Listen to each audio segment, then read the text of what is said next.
I think we can say for the rest of this decade, even since the beginning of the decade, anyways, that we're living in a pandemic era. Well and truly, you know. 2020, we had the big C. Now we have the big M. It's so insane you can't even say these viruses names on this shitty fucking platform without having your channel suppressed before it's even started growing. And yet it's what's around us. This is such a symptom of everything wrong with this fucking planet. Things that are actively harming us, actively just in the airspace all the time. You can't even talk about it on such a massive platform or other platform because it would make advertisers anxious or something. I don't even know, whatever the rationalization. But there's one virus that just doesn't get enough coverage. And yes, it's simply the idea that humanity needs to go on. You can say the concept of humanity itself is a virus. And when I say virus, I mean it in the most scientific terms of a virus. A virus is not alive. RNA, or the singular sort of form of DNA, so to speak, found a way to encapsulate itself so that it could find a decent enough host where it would be able to replicate itself. That's what a virus is. It's just a strand of RNA wrapped in a capsule, essentially. That is what a virus is. It doesn't have a nucleus. And a nucleus is considered the brain of a cell. So it isn't alive by any metric that we would measure life.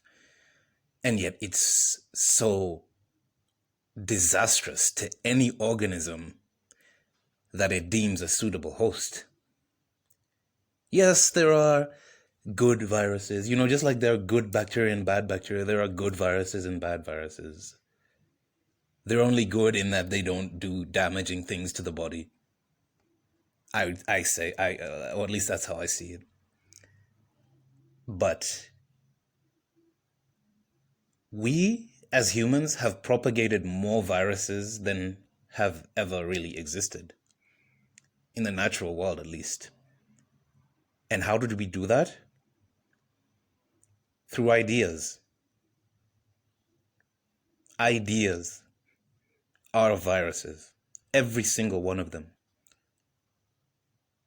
And even by that basic definition that I just gave, they absolutely are viruses, because even worse off, they don't even have any sort of physical container other than the brain that concocted it in the first place. Well, yeah, actually, it is the brain that is its capsule.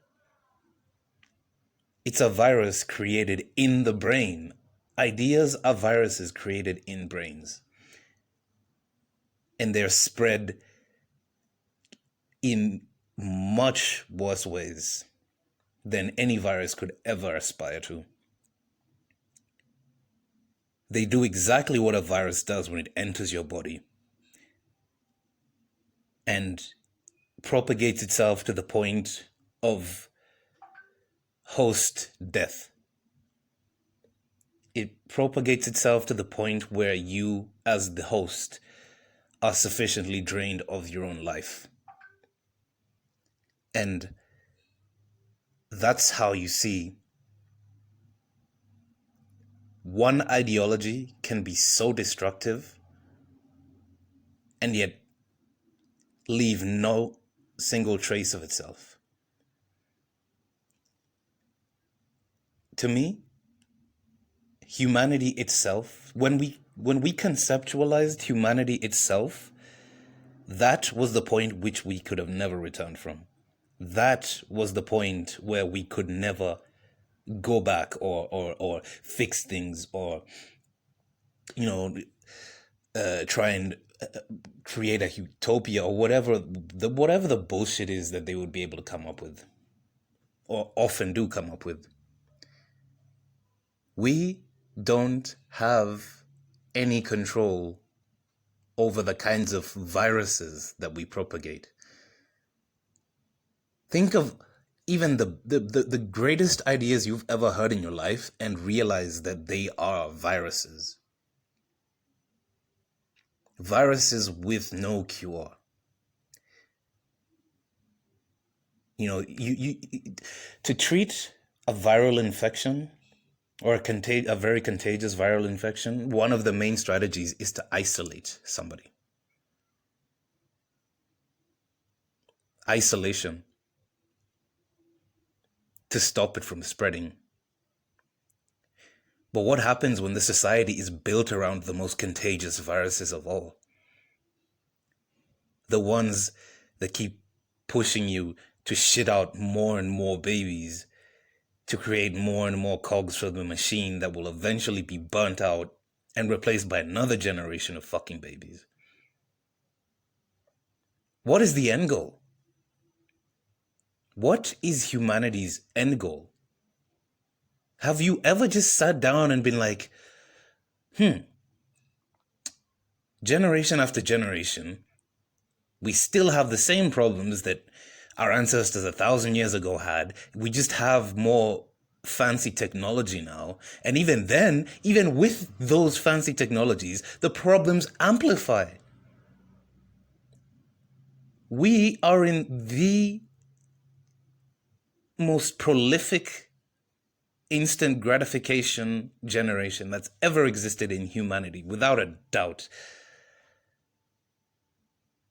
Anything you want, pretty much anything you want, you can have with a few clicks on your smartphone.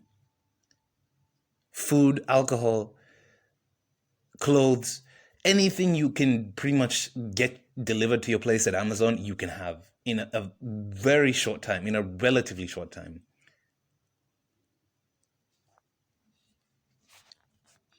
And we're not any happier. We are not any happier because of these things. Depression, suicide, all different kinds of mental illnesses are skyrocketing. And I mean skyrocketing. You can say in the past 50 years, yes, we've been able to diagnose these things a lot better. Doesn't change the fact that they're still skyrocketing. I hate how the word narcissism has been poisoned by social media, but it's a symptom of just how bad social media is. Because the rates of clinical NPD, which is narcissistic personality disorder, have skyrocketed over the past 20 years. The rates of antidepressant use have also risen. The rates of, I saw a story of, I think it was in the UK, I saw a story where teenagers have been presenting with Tourette's syndrome in rates that have never been seen before. And when they started looking through their medical histories and everything and asking them about what they do, they found out, the researchers found out, or the doctors found out, that all of those children that had the Tourette's diagnosis used TikTok. And once they discovered that, they were able to trace the creators that they would watch often to particular creators who were allegedly had Tourette syndrome. But digging through that creator's videos, past videos, there are some videos where they're talking completely normal. But if you see their more recent videos, they always have some sort of contrived tic or something. Which brings me back to my main point. You would never have thought in the last 10 years ago, or even 15 years ago, you would have never thought there would be an outbreak of Tourette syndrome simply because of a fucking social media app. But this is where we've landed now.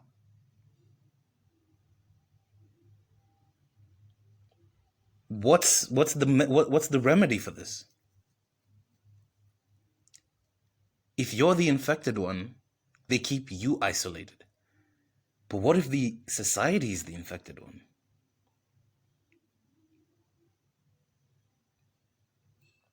Just stay safe out here, that's all I know.